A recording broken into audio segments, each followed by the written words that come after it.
নমস্কার। সৎপাত্র কবি সুকুমার রায়। শুনতে পেলুম পোস্তা দিয়ে তোমার নাকি মেয়ে বিয়ে, গঙ্গারামকে পাত্র পেলে জানতে চাও সে কেমন ছেলে। মন্দ নয় সে পাত্র ভালো, রং যদিও বেজায় কালো।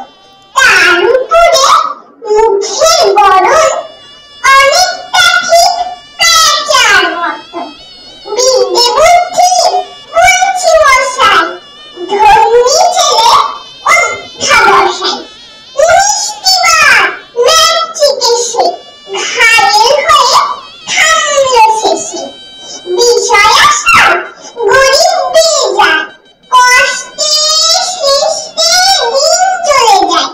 মানুষ তো নয় ভাইগুলো তার, একটা পাগল একটা গোয়া, আরেকটি সে তৈরি ছেলে, যার করে লোক গেছেন দেবে।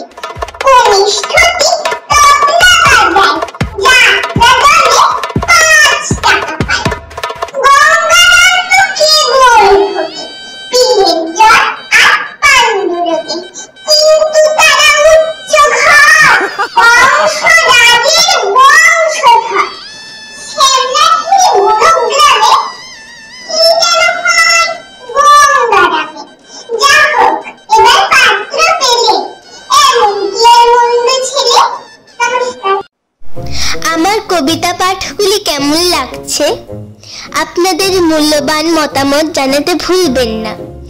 ভিডিওটি দেখার জন্য অসংখ্য ধন্যবাদ। নমস্কার।